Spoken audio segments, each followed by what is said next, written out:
अस्सलामु अलैकुम रहमतुल्लाह।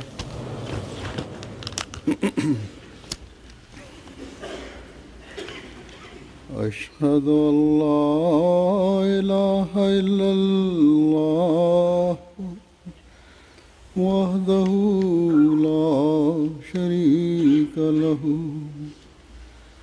व अशहदु अन्ना मुहम्मदन अब्दुहु व रसूलुहु। अम्मा बादु फ़अऊज़ु बिल्लाहि मिनश्शैतानिर रजीम। बिस्मिल्लाहिर रहमानिर रहीम। अल्हम्दुलिल्लाहि रब्बिल आलमीन अर्रहमानिर रहीम मालिकि यौमिद्दीन। इय्याका नअबुदु व इय्याका नस्तईन। इहदिनस सिरातल मुस्तक़ीम सिरातल लज़ीना अनअमता अलैहिम गैरिल मग़्दूबि अलैहिम वलद्दाल्लीन।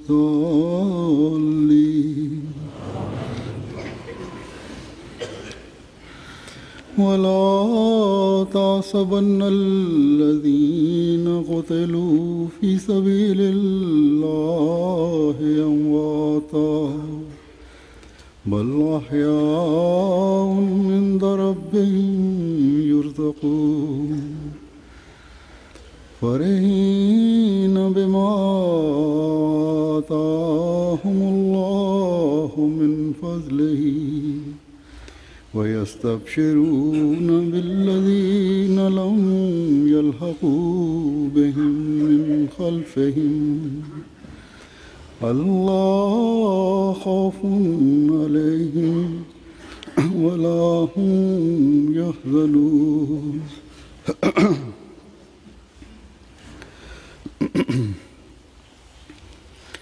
यस्तबशिरून बिनिअमतिन मिनल्लाहि व फ़ज़लिन व अन्नल्लाह ला युज़ीअु अज्रल मुमिनीन।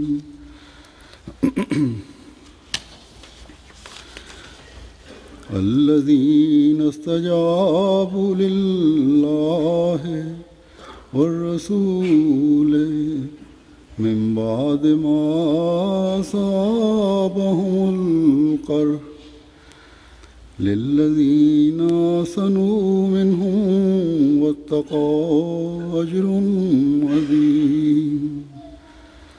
अल्लज़ीना क़ाल लहुमुन्नास इन्नन्नास क़द जमऊ लकुम फ़ख़शौहुम फ़ज़ादहुम ईमानन वक़ालू हस्बुनल्लाहु व निअमल वकील।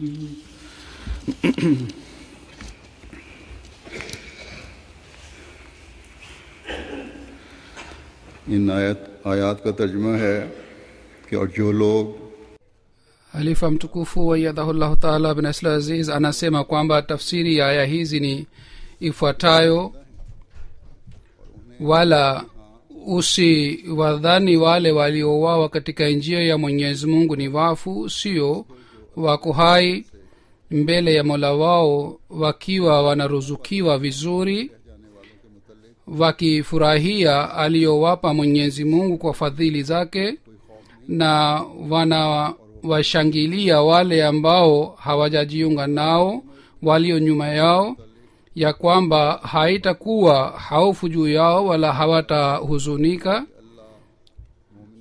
Wanashangilia neema na fadhili za Mwenyezi Mungu, na ya kwamba Mwenyezi Mungu hapotezi ujira wa waaminio.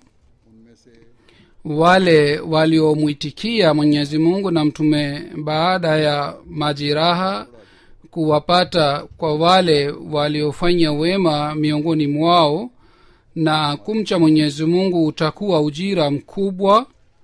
Wale ambao watu waliwaambia bila shaka watu wamekwisha wakusanyikieni, kwa hiyo waogopeni, lakini yakawazidisha katika imani, na wakasema Mwenyezi Mungu ametutosha, naye ni mlinzi mwema. Katika nchi ya Pakistan hasusan na chini ya athari ya Pakistan, katika nchi zingine pia mamulla na serikali inadhani kwamba kwa kutunga sheria dhidi ya wanajumuiya na kwa kuwanyima katika haki zao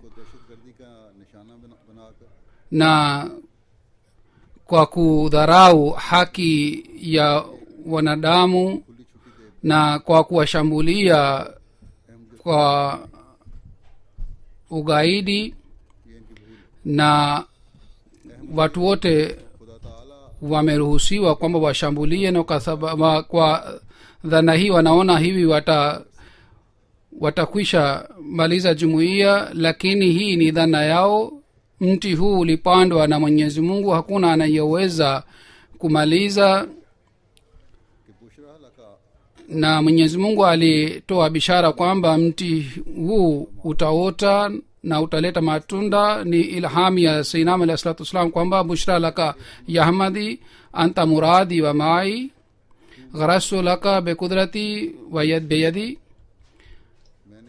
ewe ahmadi yangu uwe na bishara, wewe ni mradi wangu na uko pamoja nami, na nimepanda mti wako kwa mkono wangu. Basi hawa wanajitahidi kufuta jumuiya na wataendelea kufanya hivi, lakini juhudi yao hii, kwa sababu ya juhudi yao hii jumuiya haitafutwa. Ilham hii alipopata Sayyidina alayhi salatu wasalam, wakati huo pamoja naye walikuwa watu wachache ambao walifanya bayati yake. Leo kwa kutimia ahadi ya Mwenyezi Mungu, sisi tunaona inatimia vizuri, kana kwamba jumuiya imeshaenea katika nchi 200, imeshafika katika nchi 200, na jumuiya za waaminio zimepatikana. Kwa kuona jumuiya hii tunashangaa,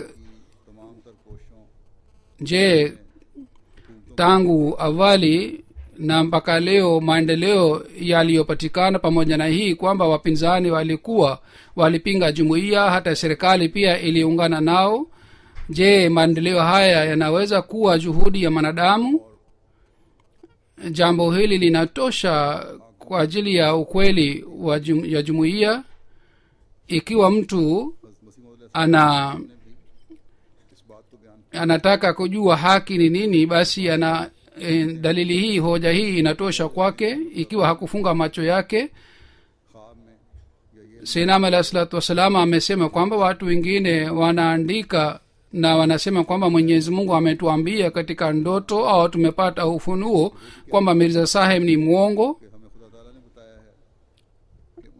bali Sayyidina alayhi salatu wasalam ametoa mifano ya watu wa dini zingine. Wao pia wanasema kwamba Mwenyezi Mungu ametuambia kwamba dini yao ni kweli na Islam na auzu billah ni dini ya uongo. Sayyidina alayhi salatu wasalam anasema kwamba wapo watu chungu mzima ambao wamefanya bayat, na wao wanatoa ushahidi kwamba Mwenyezi Mungu ametuambia na Mwenyezi Mungu ametuongoza kwamba madai ya Sayyidina alayhi salatu wasalam ni madai ya kweli. Bali hata leo pia bayat nyingi zinapatikana kwa kupitia ndoto za watu, na sisi wenyewe ni mashahidi. Nimeshawahi kueleza matukio chungu mzima. na ninayo mbele yangu pia matukio ya watu ambao Mwenyezi Mungu aliwaongoza. Sayyidina alayhi salatu wassalam amesema kwamba miungu haiwezi kuwa miungu mingi, yani Mungu mmoja anamwambia mtu mwingine kitu kingine na mwingine anamwambia kitu kingine au anaongoza kitu kingine.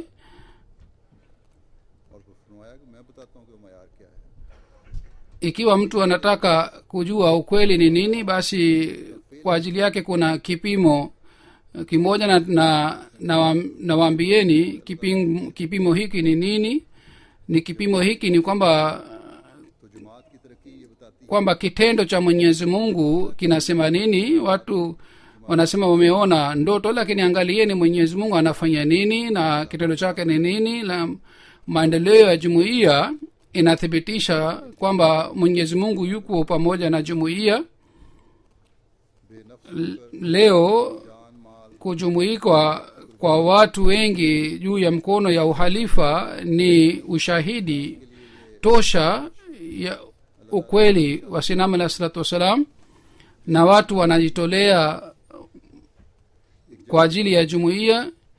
Je, hii si ushahidi kwa ajili ya wapinzani? Mwenyezi Mungu ambaye amewajumuisha, amewakusanya hawa watu wote, pamoja na hii kwamba hawa watu wanaendelea kudhulumiwa, lakini wameendelea kujumuika juu ya mkono mmoja. Nguvu ya jumuiya na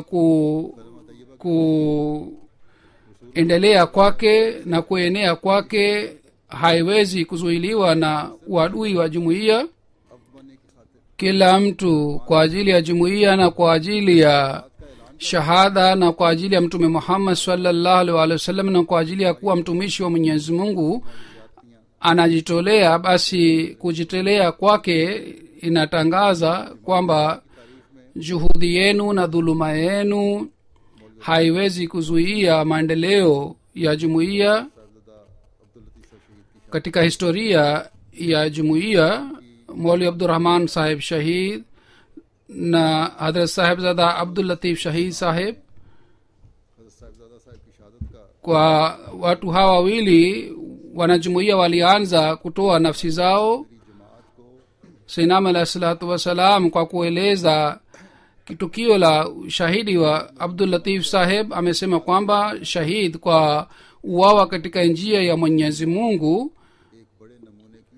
kwa uwawa ameacha mfano mwema kwa ajili ya jumuiya yangu, na kwa hakika jumuiya yangu ilikuwa inahitaji mfano mkubwa. Sayyidina alayhi salatu wasalam anasema zaidi kwamba ni shukrani ya Mwenyezi Mungu kwamba wapo katika wanajumuiya ambao waliamini kwa moyo safi na kwa moyo wote, na walikuja kwangu kwa moyo safi.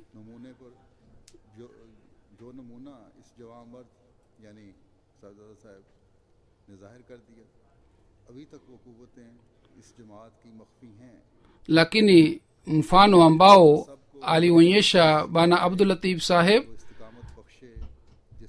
basi mfano huu bado unafichika na nguvu hii inafichika katika jumuiya. Mwenyezi Mungu aijalie nguvu hii wanajumuiya wote kama Shahzada Abdul Latif Sahib ameonyesha mfano wake. Mwenyezi Mungu alipokea maombi ya Sayyidina alayhi salatu wassalam, na Mwenyezi Mungu alijalia nguvu wanajumuiya, na wengi walitoa nafsi zao wakati ilipohitajika watoe nafsi zao.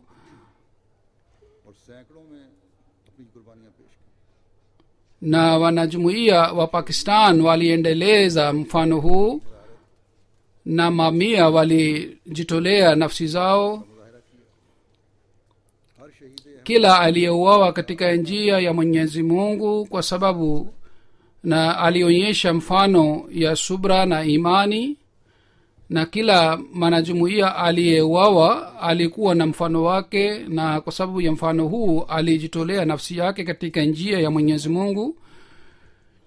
na waliouawa katika Indonesia wao pia wapo ndani yao, pamoja na katika India na katika nchi zingine pia, lakini wengine wanakuwa na mfano wao na kuwawa kwao inakuwa ya aina yake.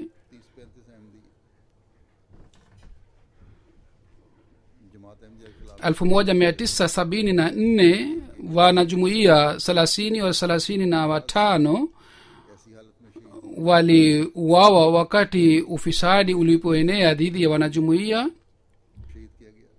lakini wengine waliuawa katika hali ya aina hii kwamba walidhulumiwa sana, walipigwa sana, waliteswa sana, na baba na mtoto waliuawa, na mbele ya baba mtoto aliuawa, na mbele ya mtoto baba aliteswa, alidhulumiwa, na aliambiwa kwamba baba aliambiwa aache jumuiya na atubu katika jumuiya. Hayo yote yaliyotokea watu walishuhudia, hata polisi pia ilishuhudia, na ilitokea mbele ya macho yao. Katika Indonesia pia mbele ya macho ya polisi wanajumuia waliuawa, na chini ya ulinzi ya polisi wanajumuia waliteswa, walidhulumiwa na waliuawa katika njia ya Mwenyezi Mungu. Lakini wale wanaolinda imani yao hawa na ambao walikuwa na subra walikubali majiraha ya kila aina katika viungo vya miili yao, lakini hawakupoteza imani yao hata kidogo. Basi iwe kanuni ya Pakistan au sheria ya Indonesia au nchi nyingine yoyote, wanaweza kuwaua wanajumuia, lakini hawawezi kuyanganya imani yao.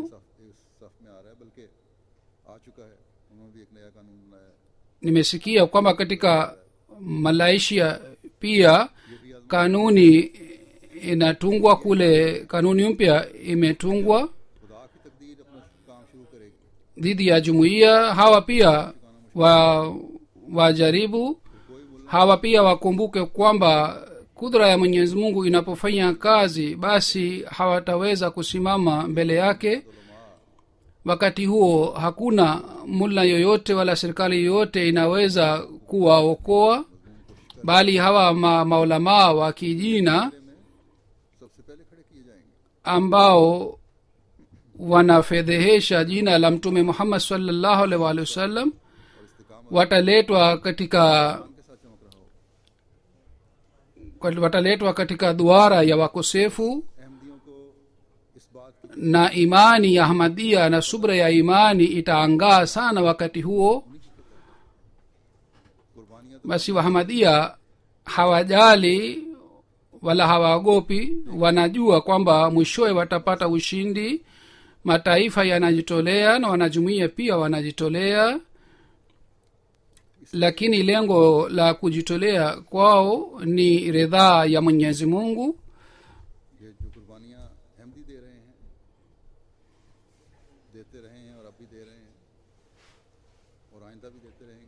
Ndiyo maana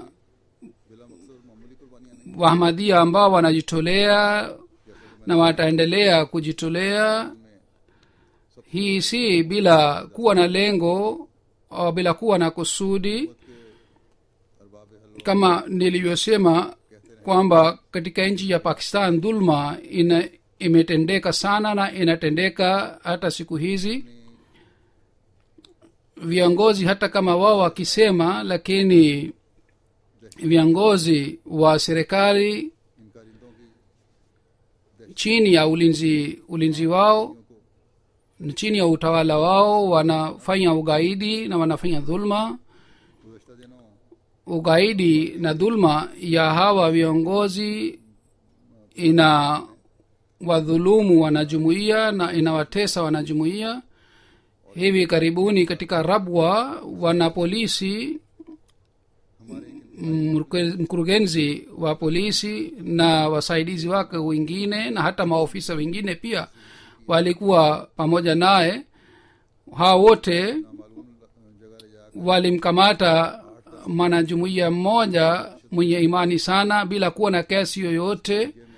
kisha walimchukua na walimpeleka sehemu isiyojulikana, na kule mwanajumuiya alipigwa sana. na kwa sababu ya hii huyu mwanajumuiya yetu bwana Abdul Qudus saheb aliyekuwa na imani sana na aliyekuwa na subra sana, kwa sababu ya dhulma hii aliuawa katika njia ya Mwenyezi Mungu. Inna lillahi wa inna ilaihi rajiun. yeye amepata daraja ya ushahidi, ameuawa katika njia ya Mwenyezi Mungu.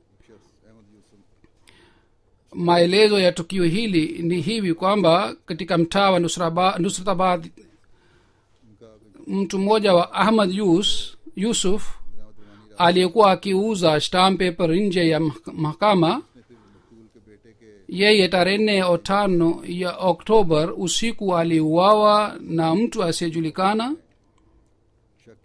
na kwa sababu ya mtoto wake huyu Yusuf, wakati mbalimbali walimkamata huyu bwana Abdul Qudus saheb mara kwa mara kwa ajili ya kufanya utafiti, na wengine waliokamatwa wote waliachwa isipokuwa huyu bwana Abdul Qudus saheb.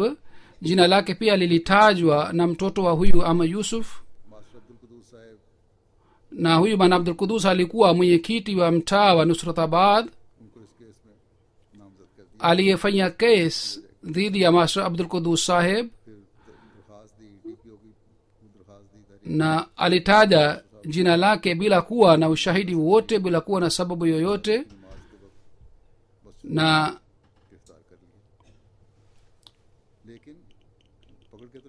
tarehe 10 ya Februari DPO alimkamata bwana Abdul Qudus saheb alipokuwa miskitini. polisi ilimchukua, lakini hawakufanya kesi, hawakuandika kesi dhidi yake. na usiku walisema na waliendelea kusema hivi kwamba huyu pia ni maasum, hakumuua, na hivi karibuni basi ataachwa, na sisi tumekamata kwa sababu ya watu mbalimbali. tarehe 17 wa Machi polisi ilimpeleka bwana Abdul Qudus sehemu isiyojulikana, na master saheb pia bwana Abdul Qudus hakujua kwamba alipelekwa wapi.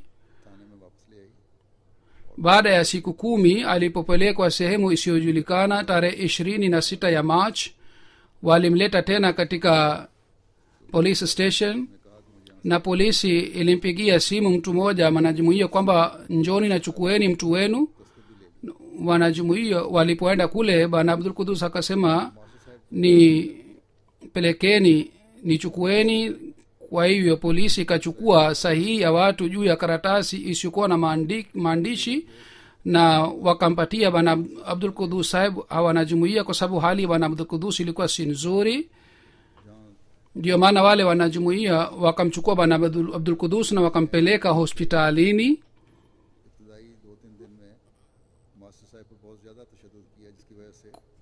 kule alipopelekwa ilijulikana kwamba alipopelekwa sehemu iliyojulikana kule, Master Abdul Qudus saheb alipigwa sana, na kwa sababu ya hii hali yake iliharibika na aliendelea kutapika damu.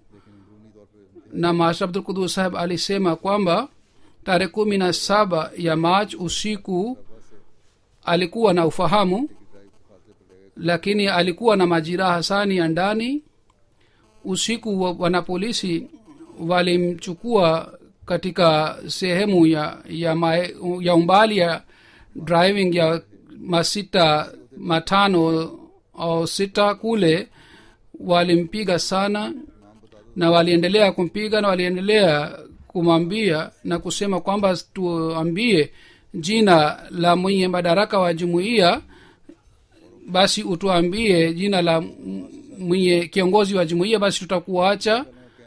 na walitaja majina ya viongozi wakubwa wa jumuiya, lakini master Abdul Qudus saheb hakupiga sahihi juu ya karatasi aliyoambiwa na polisi atie. waliendelea kumpiga Abdul Qudus saheb, na waliendelea kusema kwamba hawa viongozi wa jumuiya, mara ya kwanza kiongozi amekamatwa, kwa hivyo hatutamwacha. Na kwa kutaja jina la Sinam alayhi salatu wasalam waliendelea kumtukana Sinam alayhi salatu wasalam na jumuiya pia. Na kwa sababu ya hii bana Master Abdul Qudus hali yake iliharibika sana, na kwa hivyo polisi waliacha kumpiga na wakampatia dawa kidogo, na hali yake kidogo ilipokuwa mzuri walimleta katika police station, kisha waliwapatia wanajumuiya bana Abdul Qudus huyu. Kisha bana Abdul Qudus alipelekwa hospitalini na alilazwa katika ICU na alipewa damu. Siku moja kabla yukafariki kwake tarehe 29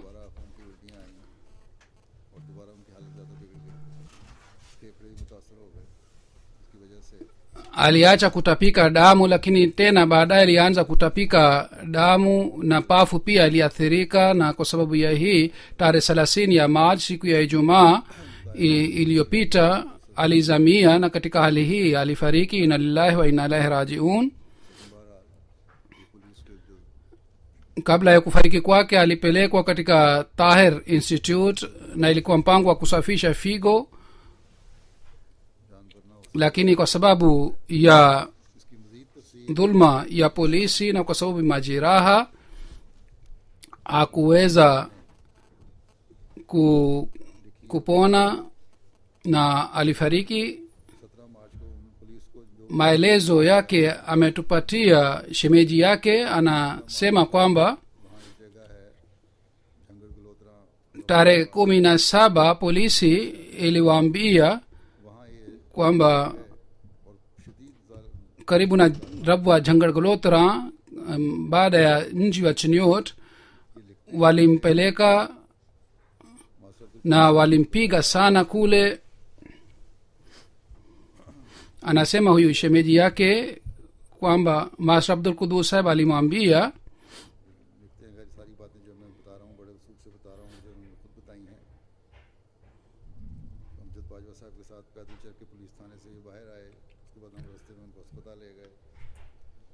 anasema mambo hayo yote alituambia Abdul Qudus saheb, kwamba tulimpeleka Master Abdul Qudus saheb hospitalini, na kule Master Abdul Qudus saheb akasema kwamba nimepigwa sana vibaya sana, na walitupiga kiasi hiki kwamba ilikuwa dhulma ya hali ya juu. Na polisi walimpeleka sehemu mbalimbali, karibu na Bindi Bhatia, kisha karibu na mto wa Chenab, na ilikuwa njia katikati ya mto. Walimpeleka kule nilifungwa katika police station, na baada ya kidogo walinitoa nje, na nilipotoka nje nilikuta kulikuwa vitu. Mlinzi na mkubwa wa police station wa Rabwa alikuwa pale, na wengine pia walikuwa pale, wote walikuwa wameketi pamoja, na ilikuwa karatasi mikononi mwao. Alisema, hii ni kauli yako, basi utie sahihi yako. Nikasema kwamba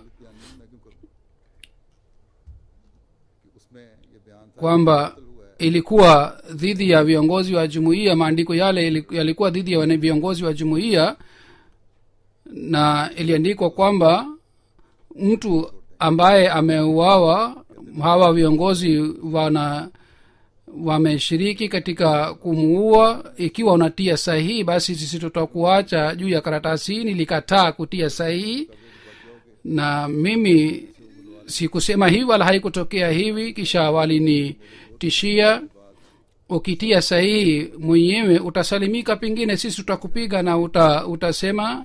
Master sahab anasema kwamba nilipokataa mara 2, basi watu wawili ambao walikuwa karibu nami wakaniangusha chini na wakaanza kunipiga, na waliendelea kunipiga, na waliendelea kurudia kauli ile ile yao kwamba nitie sahihi, na wanapolisi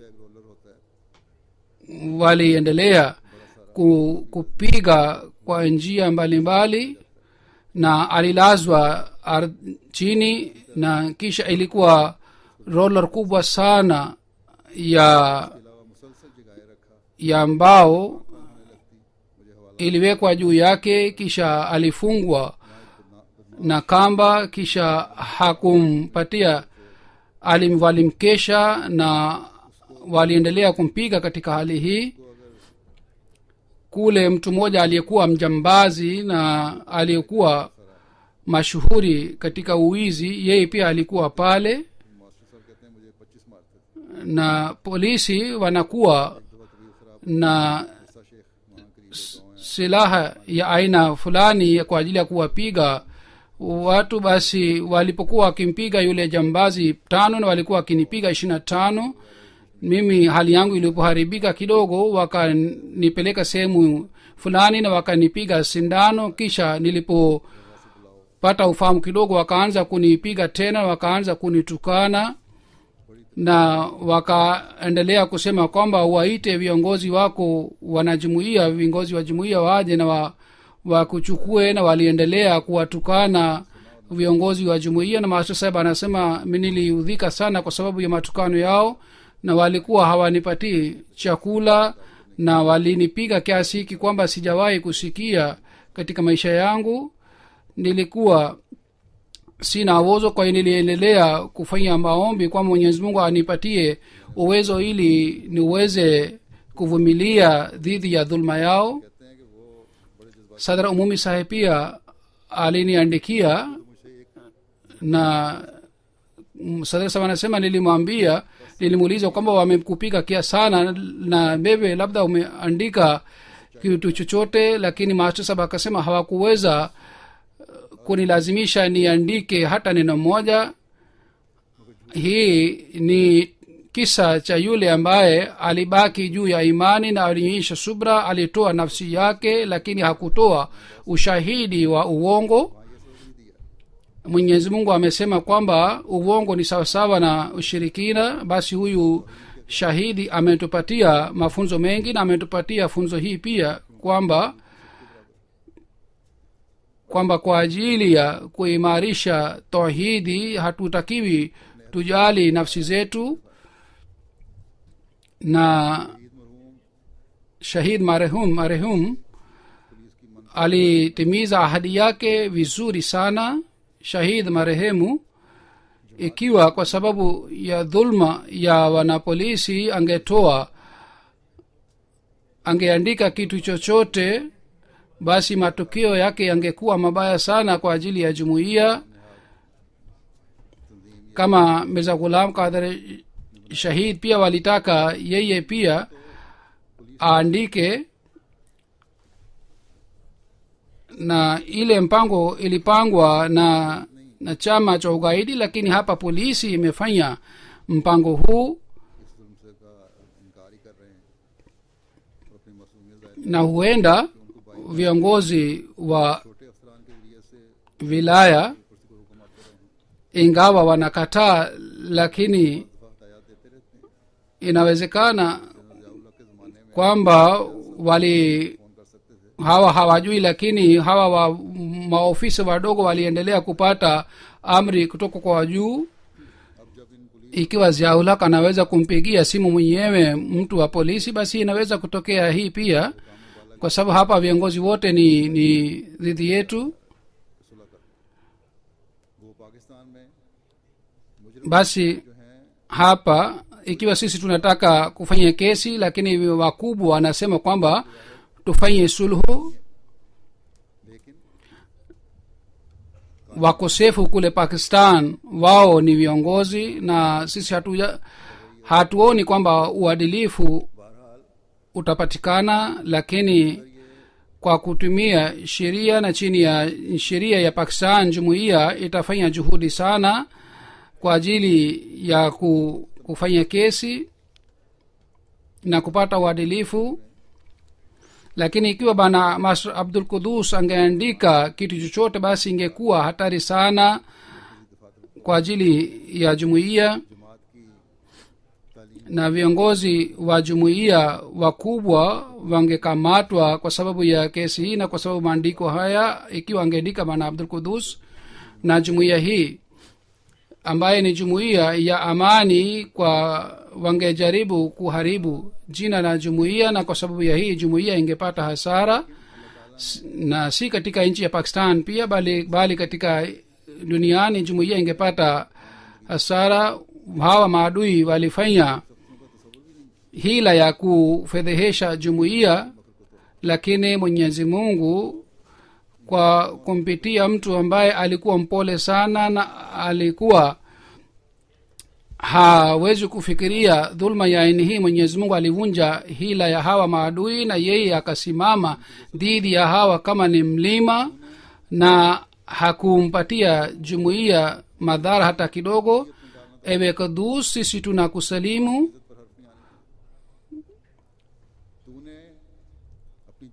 Wewe umekubali dhulma na mateso ya kila aina, lakini hukutaka jumuiya ipate madhara hata kidogo. Umetoa nafsi yako, na kwa kutoa nafsi yako umekuwa jumuiya katika fitina kubwa. Basi Masr Abdul Qudus si shahidi wa kawaida, bali yeye ana daraja maalum katika mashahidi. Kila moja ataaga dunia hii, lakini mwenye bahati nzuri ni bana Masr Abdul Qudus saheb, ambaye Mwenyezi Mungu amemuita hai na amepata riziki ile ambayo ni riziki nzuri sana katika riziki ya dunia hii.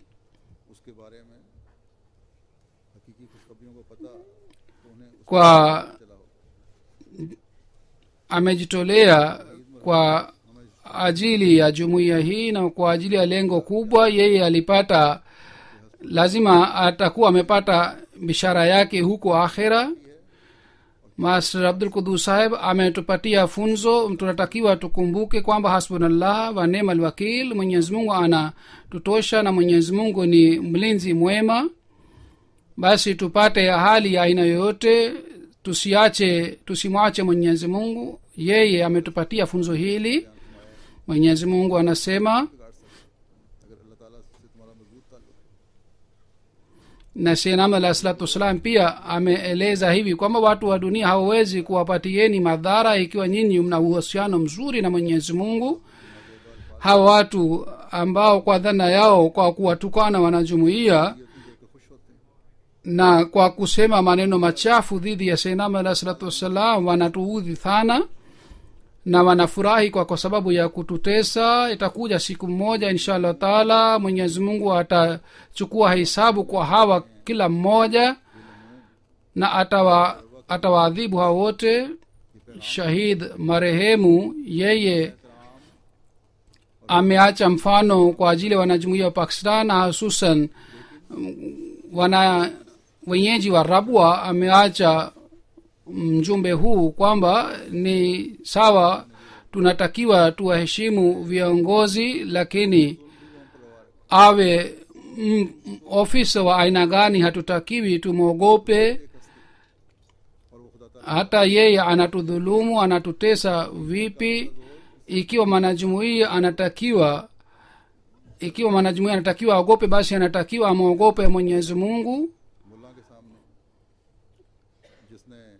Hawa wana polisi wanawadhulumu wale tu ambao wanaheshimu sheria yao, lakini mbele ya wagaidi na mbele ya mamulla ambao wanaleta uharibifu, ambao wanasimama ana kwa ana dhidi ya hawa ambao wanalipua, lakini hawa wana polisi hawasemi kitu chochote mbele ya hawa magaidi. Hivi karibuni nilikuwa na kikao pamoja na wasiokuwa wanajumuiya ambao walikuwa marafiki wanajumuiya. Mtu mmoja akasema kwamba kitu kimoja ambacho ni kizuri sana ni cha jumuiya yako, kwamba wamefanya baiati yako, yoyote unayosema wanakubali na wanatii.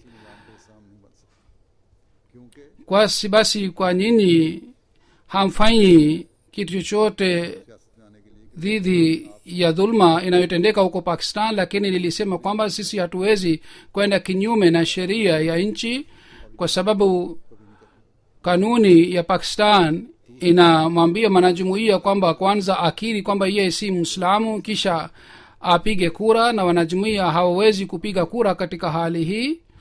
Lakini ikiwa ni njia ingine ya kufanya maandamano na kufanya dhulma barabarani na kuvunja sheria, sisi hatuwezi kufanya hivi, kwa sababu sisi ni watiifu wa sheria, na imamu wa zama hii ametufundisha hii, na hii ni taalim, mafundisho sahihi ya Islam, na sisi hatuwezi kuacha mafundisho haya.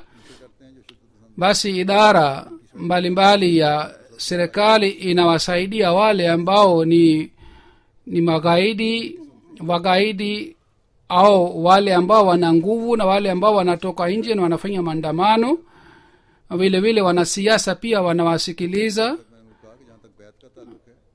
Ndiyo maana wanajumuiya wananyimwa haki zao za maisha. Nilisema ikiwa ni swali la bayet, basi hii ni kwa sababu ya bayet. Wanajumuiya wanaendelea kujitolea na kukubali dhulma ya kila aina, lakini hawavunji sheria. Lakini inshallah taala itakuja wakati hawa watu watalazimika kuwaheshimu wanajumuiya. Ingawa siku hizi sisi tunadhulumiwa, tunateswa, lakini Mwenyezi Mungu kwake hakuna giza. Labda wapate muhula kidogo hawa watu maadui, lakini Mwenyezi Mungu atawakamata. Basi inameni mbele ya Mwenyezi Mungu na ombeeni msaada kwake na subirini kudra ya Mwenyezi Mungu. Kuhusiana na tukio la bana Abdul Qudus, viongozi wamesema kwamba waliodhulumi watakamatwa, lakini upande mwingine wanasema kwamba sisi tupatane nao na tufanye sulhu. Mwenyezi Mungu afanye hivi kwamba afungue macho yao.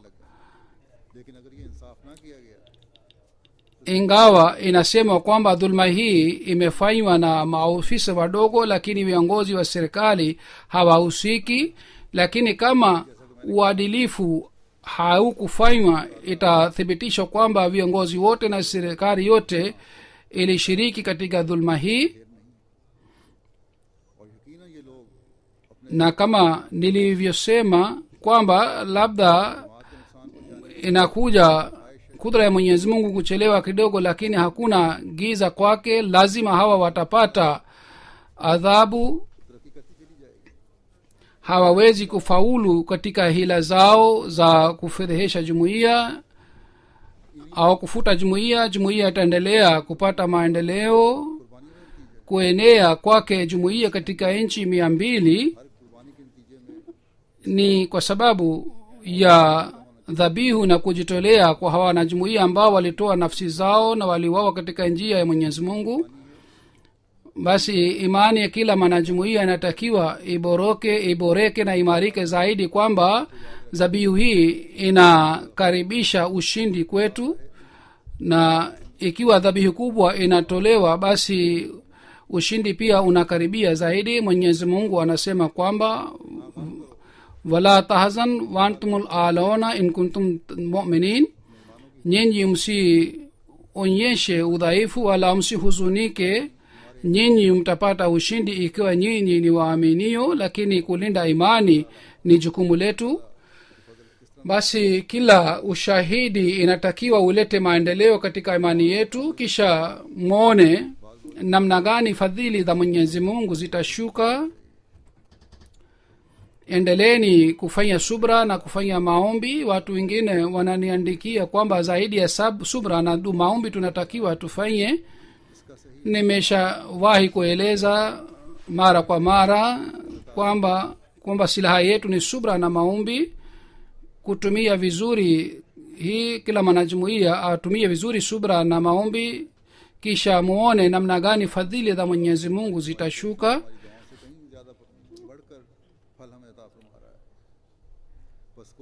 Mwenyezi Mungu anatupatia matunda na ujira zaidi sana kuliko juhudi yetu. sisi hatutakiwi tuvunjike moyo hata kidogo. Maadui wana mipango mibaya, lakini Mwenyezi Mungu anasema wala tahzan, msihuzunike. Mwenyezi Mungu inshallah taala mipango na hila ya maadui zitaenda bure, hawatafanikiwa kufuta jumuiya, lakini hawa wataendelea kupungua na kona zao zitaendelea kupungua, na miongoni mwa hawa wenye tabia nzuri wataendelea na wanaendelea kujiunga na jumuiya. Basi kila kujitolea na kila dhabihu inatukumbusha kuhusu hii kwamba Mwenyezi Mungu anataka kubadilisha idadi yetu ndogo kuwa kubwa, na bana Kudus shahid kujitolea kwake basi inakuwa dalili ya maendeleo makubwa sana ya jumuiya, na inshallah taala itakuwa hivi. Sisi hatukati tamaa wala hatufanyi ugaidi. Sisi tuna imani kamili juu ya ahadi ya Mwenyezi Mungu aliyofanya na Sinam alayhi salatu wassalam. Sisi tunateswa, lakini Mwenyezi Mungu alimwambia Sinam alayhi salatu wassalam kwamba tuendelee kufanya kazi kwa subra na kwa imani, kisha tutaona mafanikio katika maisha yetu. Basi ni nani anaweza kunyang'anya kudra hii ya Mwenyezi Mungu ambaye ameamua? Tunatakiwa tufanye maombi hii kwamba isije kutokufanya subra maendeleo mafanikio haya na ushindi huu usiende mbali. Tunatakiwa wanajumuiya walijitolea sana katika kutengeneza Pakistan. Siku hizi pia maombi ya wanajumuiya inasalimisha, inaokoa nchi ya Pakistan, na inaweza kuokoa wanajumuiya ambao wametoa dhabihu kwa ajili ya Pakistan. Kwa sababu ya ushahidi huu hatuwezi kupoteza juhudi yetu na dhabihu yetu. Basi kuna tiba moja ya kuokoa na kusalimisha nchi hii, ni hii tu kwamba tuiname zaidi mbele ya Mwenyezi Mungu na tuombe fadhila zake.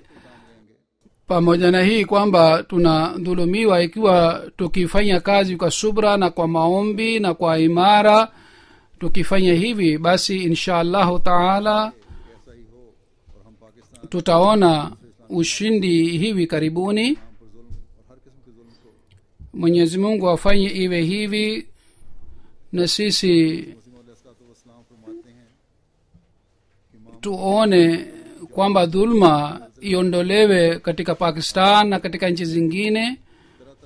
Sayyidina alayhi salatu wasalam anasema kwamba manabii wa Mwenyezi Mungu na wafuasi wake wanapata hatari ya aina mbalimbali na wanapata matetemeko ya aina mbalimbali, lakini faida yake ingine ni kwamba wale ambao ni dhaifu inakuwa imtihani yao, wao wanaungana katika hali ya faraja, na wanapopata shida basi wanaacha na wanakuwa mbali katika jumuiya. Basi Mwenyezi Mungu haniachi. Mwenyezi Mungu anawapatia majaribio marafiki zake. Mwenyezi Mungu anasema wabashiri sabirin allazina idha asabatu musibatun qalu inna lillahi wa inna ilaihi rajiun, yani katika kila hali wanamwelekea Mwenyezi Mungu, wanaonyesha imara, wanapata neema,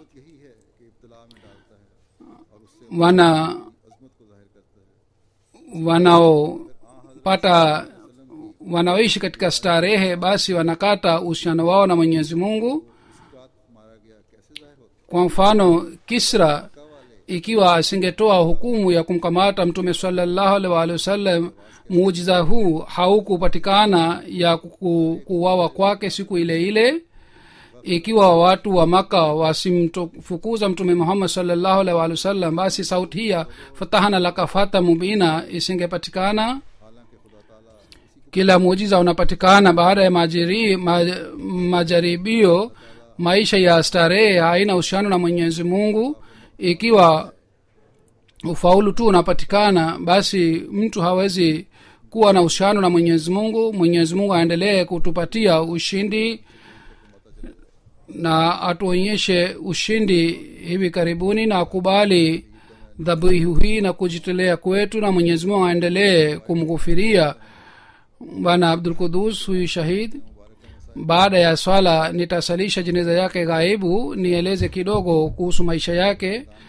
Baba yake ni Mia Mubarak Ahmad Saheb, ni mwenyeji wa Sialkot. Katika familia yake jumuiya ilipatikana kwa kupitia babu yake aliyekuwa mwenyeji wa Ferozwala. Alimkubali Sayyidina alayhi salatu wassalam katika mkono wake, na alikuwa sahabi. Vile vile bibi yake alikuwa sahabi wa Sayyidina alayhi salatu wassalam. Master Abdul Qudus alizaliwa mwaka 1968 na alikuwa mwanajumuiya kwa kuzaliwa, na alikuwa musi. Wakati wa kuuawa umri wake ulikuwa miaka 43. Alipata masomo mpaka FA na alifanya course ya walimu, kisha akawa mwalimu. Alioa mwaka 1997 na Bir Rubina Saheb wa mwenyeji wa Amir Park. Kama niliyosema kwamba bwana Abdul Qudus alikuwa mwalimu na aliitumikia miaka 20 na aliendelea kusomesha katika mtaa wa Darussadar Shumali. Wenzake wanasema kwamba alikuwa mwalimu mwaminifu sana. Kabla ya kuhamia Nusratabad alikuwa akiishi katika Darurahmat Sharki, na alishiriki sana katika utoto wake katika kazi ya Atfalul Ahmadiyya, na alikuwa anatumikia jumuiya. Aliwahi kuwa zaim wa mtaa miaka 10. Baadaye alihamia Nusratabad.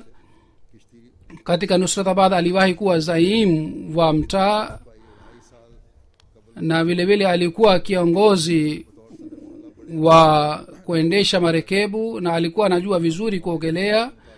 Na miaka 2.5 iliyopita alichaguliwa kuwa rais mwenyekiti wa mtaa, na alikuwa anaendesha vizuri jumuiya.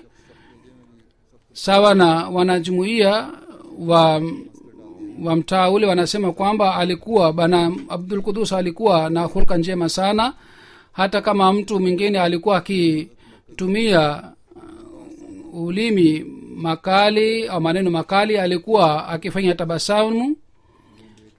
Hazur anasema wenye madaraka wa jumuiya wanatakiwa wawe wa aina hii, na aliwahi kuwa katika idara ya ulinzi, na alikuwa akiwatendea vizuri wafanyakazi wote, na wale wote ambao walikuwa wakijitolea alikuwa aliwapelekea chakula na chai, na khudam walikuwa wamefurahi sana, na alikuwa na shauku sana ya kuitumikia wanadamu. Na wakati wote mtu alipozama katika mto wa Chenab, na alikuwa akimtafuta maiti yake bila kujali yeye ni nani, na alikuwa akifanya hivi usiku na mchana, na alikuwa hakai kwa utulivu mpaka alipokuwa anatafuta maiti aliyozama katika mto.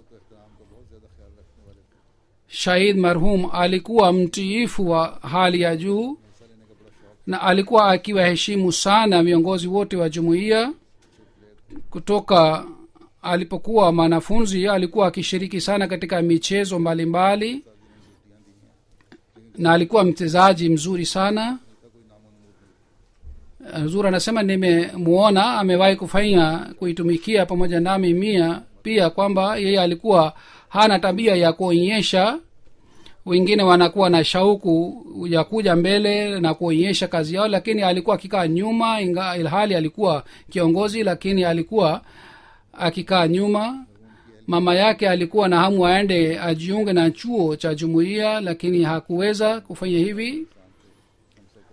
Mke wa marehemu amesema kwamba Shahid alikuwa mtu wa mchangamfu sana, na alikuwa akipenda sana, na alikuwa akituangalia vizuri, na alikuwa mpole sana, na alikuwa akishiriki katika furaha na huzuni ya watu. aliwasihi watoto wake kwamba wao wawe watiifu wa uhalifa. Mwenyezi Mungu ajaliwe wawe watiifu wa jumuiya. Mkewe aliniandikia kwamba mume wangu alikuwa akiniambia kwamba fer main tenu yaad aawanga, yani utanikumbuka baadaye. Na katika hali yake wakati wake wa mwisho pia alisihi kwamba umwangalie mama yangu na uangalie watoto wangu pia.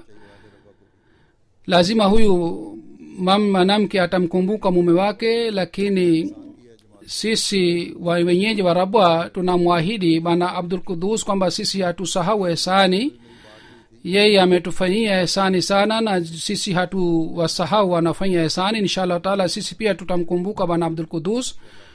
Nilimpigia simu mama yake, ni mzee sana, lakini hakuwa na malalamiko, bali alikuwa ananiuliza. Hata watoto wake pia walikuwa wanauliza hali yangu. Mwenyezi Mungu awajalie subra ya hali ya juu na mwenyewe awe mlinzi wao.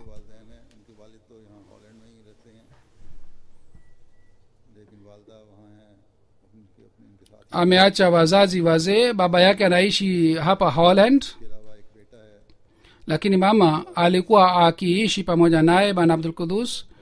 Vile vile ameacha mke, ni mtoto mmoja, umri wake ni miaka 14, jina lake ni Abdul Salam, anasoma katika daraja la 8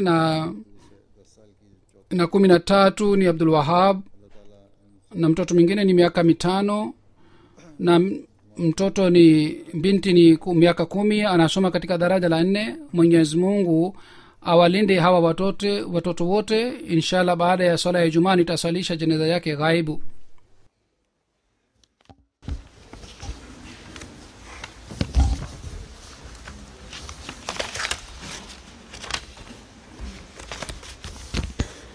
Alhamdulillah nahmaduhu wa nasta'inuhu wa nastaghfiruhu wa nu'minu bihi wa natawakkalu alayhi wa na'udhu